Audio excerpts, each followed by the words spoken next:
umaga pa lang, handa nang tumulong si Kalingap Lydia.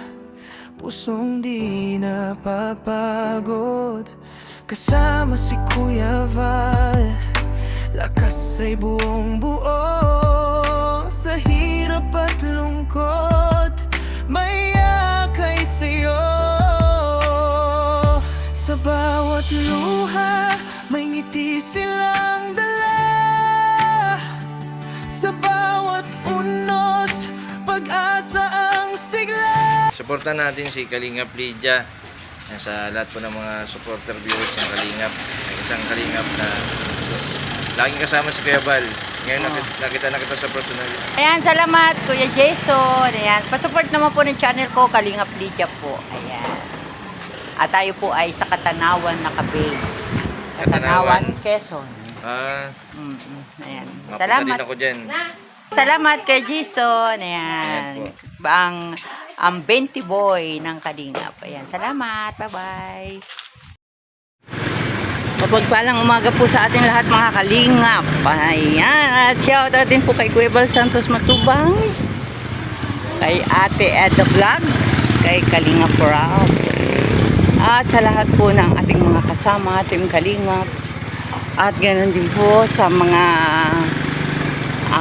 sponsor, sa ating mga supporter, viewers, at sa lahat po na sumusuporta sa Team Kalingap. Mapagpalang umaga po.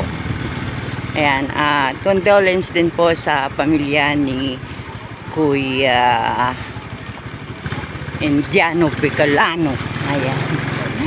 At ngayon nga po, maghahatid po tayo ng gamit ng ating estudyante na 3, na ito po yung, kung natatandaan po ninyo, yung kanilang ama ay walang isang binti at ang pinagkakakitaan lang po nila ay yung pag-uuling. Ayan. Kaya ayan, sasamahan po natin to. Ito yung kanyang anak, mabuti na lang nakita ko. Tayo po ay sumabay na sa kanya sa pag-uwi. At dadalhin nga po natin ang kanilang gamit sa school.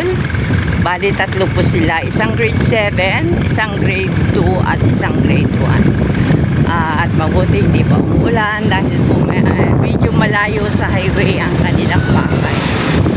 Lalakarin ko naman po ay siguro yung isang oras ay hindi ko kakayanin.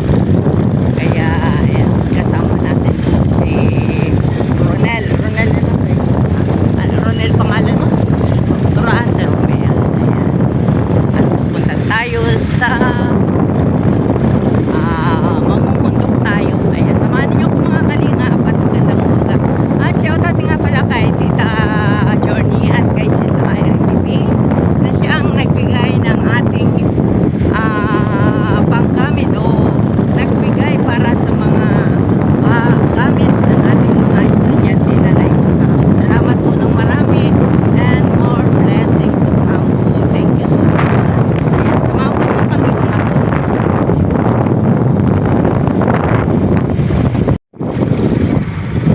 So ayan po mga Kalingap, nagsisimula na po tayong pumasok dito sa rough road, na kung ito po ay abutin ng ulan ay napakadulas. Ayan.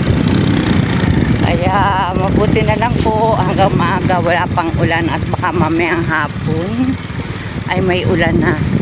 At ngayon naman po ay after kong bumalik, ang pupuntahan naman natin ay isa pa rin barangay.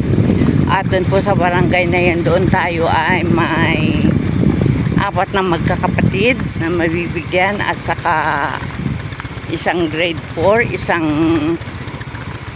grade 1, at saka isang kinder.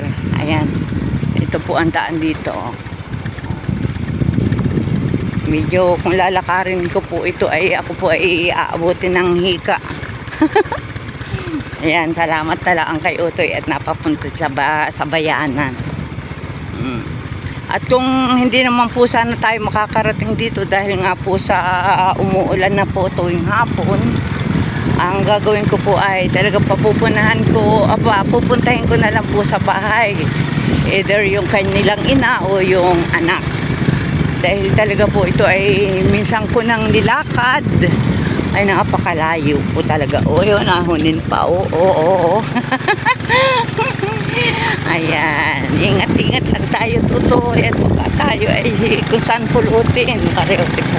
Ang sakit kaya ng gasgas. Ayan po, mas bundok po talaga ito. Ayan. Oh, ito, mula dito, nilakad ko na. At talaga namang ay maganda to, yung lutaan po nila, ayan o. Pag nabasa ito, madulas na po ito at saka malagkit. Kaya kailangan dito, kung papasok ka na at maglalakad, nakabuta. Ako naman po ay may buta sa bahay, kaso pag medyo matagal po akong nakabuta ay masakit na po ang aking paa. Yan po mga kalingap ang ating sinusuong ngayong umaga dito. Ayan. At kahit ganito ang daan, ang mahalaga dun ay tayo ay makatulong, makapagbigay tayo ng tulong sa abot ng ating kakayanan. Ayan. Oo. Ito po kasi ay malayong kung tawagin po ito sa amin ay Ilaya na. Malayo na po ito sa Kabayanan. Ayan o. Talagang ang mga bata ay malayo. Doon pa po ito po papasok sa amin. Doon sa eskwelahan sa amin. Kaya umaga at hapon ito kanilang dinadaanan. Ayan, kaya yung isa po na kapatid, yung isang estudyante natin ay PWD po. At siya po ay may kapansanan sa paglalakad. So siya po ay nahihirapan ng pumasok pag naglalakad pag panahon po ng tag-ulan. Ayan. At ganoon pa man po, malayo man sila sa eskwelahan pero nagsisikap makapag-aral. Kaya maraming salamat po sa mga sumusuporta, sa mga nagpapaabot ng tulong, sa mga kagaya nilang mga kabataan na gustong makapag-aral pero salat po sa kanilang pangangailangan. At ganun nga po, ang tatay din po nila ay isang PWD na ngayon dahil siya po ay naputulan ng isang binti mula dito sa singit. Buti kung hanggang tuhod lang ay hanggang singit po, talagang putol na putol. Ay ang kanya po ngayong hanap buhay ay pag-uuling na lang. Ayan. Naglulukad. Lalakad po sa dinaanan natin. Oo. Ay, ang hirap lumakad nun, no? Pero may saklay man siya na. Oo. Ayan. At ito nga pong kasakay natin yung kanyang anak sa motor. Ito po yung mag-grade 7. Ilan taong ka na ito, te? 17 ka na. Grade 7 ka pa lang. Ay dapat ay graduating ka pala ng K-12 na, no? Yan po. Dahil nga po sa isang problema na dumaan sa kanilang pamilya, sila po ay napatigil sa pag-aaral. Dahil nga po ang tatay nila ay naputulan ng isang binti. Nung una, ito daw po ay maganda ang pagkakabuhay din kasi ang tatay nila naman yung nagpa-power so ayan, kaya po ngayon po siyempre wala na po siya kakayanan para mag-power so kaya yun na lang pag-uuling sarili na lang niya at hindi na siya pwede ring mangamuhan kasi paghahanapan na po siya ng trabaho ng kanyang magiging ayan, at kami po ay andito pa rin, medyo malayo-layo pa rin po ang aming tinatahak na landas. Makakapasok po ito doon? Oo. Oh. Ayan, andito si Ricanya. Ay sus, maigi lamang at walang ulan. Grabe sanang lakaran are.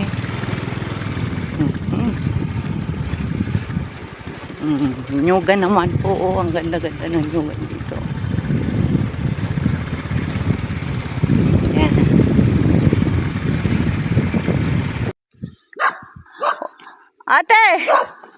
Magandang umaga. Good morning. Mabuti nandito ka.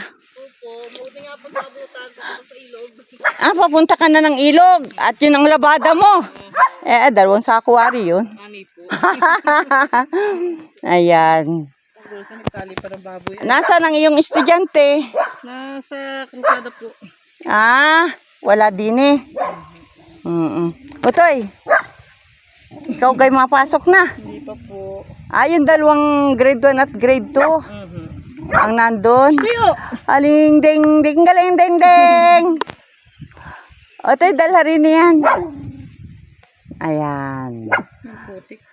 Ay talagang sana yung mga bata na lang papuntahin ko doon ate. At di baga ayano ng mga nag-auulan na ano. Opo, ang putik nga po. Ayanong dulas. Ate, anong ginawa mo? Ba't ang dumi ng kamay? Nagkaroon po ako ng baboy, nagtali at nakalpas. Napakasipag ni ate ay. Totoo yun, dala din eh. Ay wala palang grade 1 at grade 2. Nasa kalsada po. Tugaw? Sopas. Oo. Hindi po niya Ayan. Ayan, ate. Ito yung ano.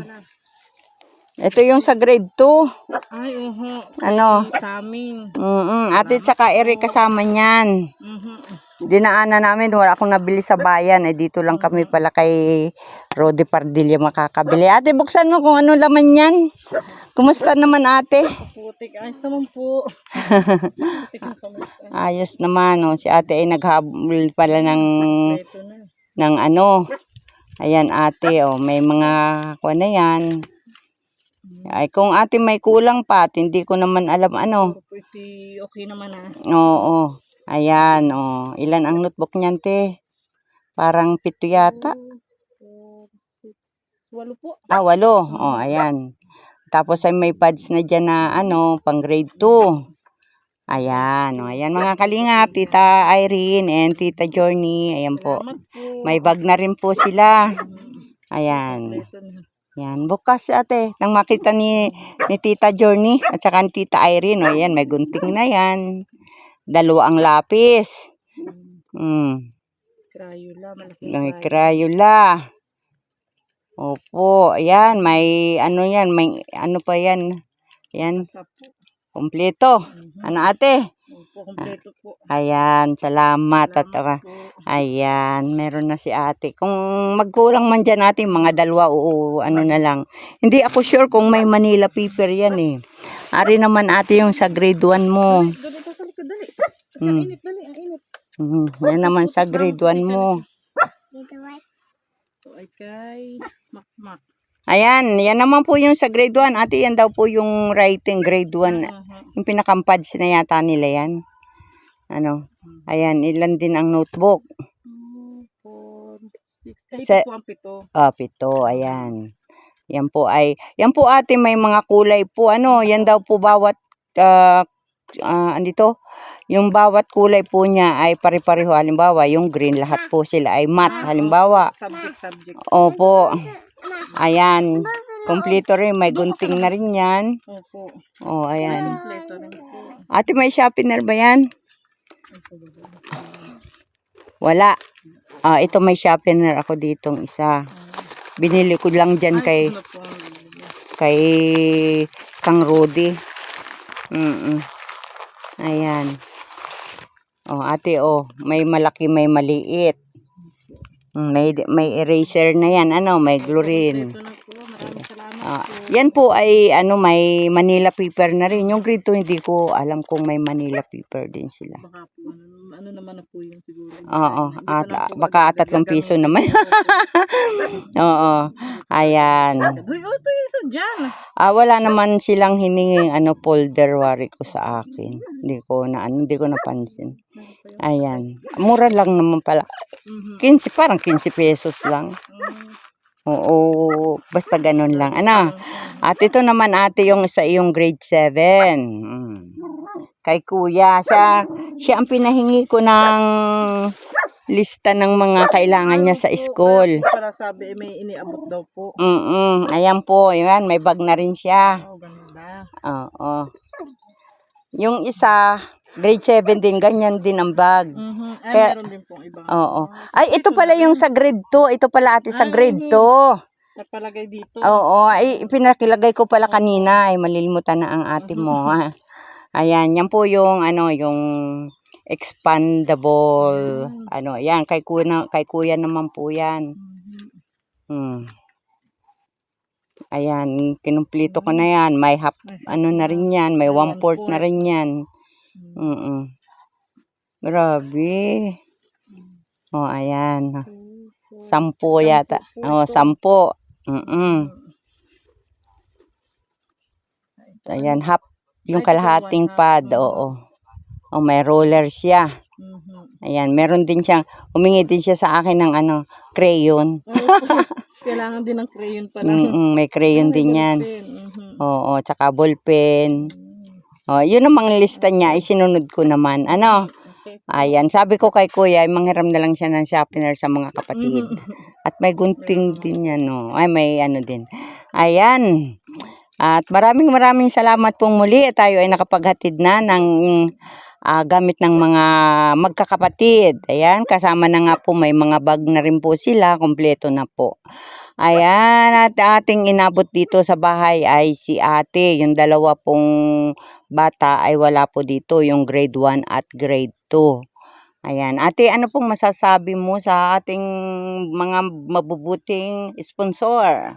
Nagpapasalamat po ako dahil meron na pong gamit yung mga anak ko sa pag-aaral. Ayan, hindi na bibilhan ni ate. Hindi na po bibilihin. Malaking bagay po, malaking tulong.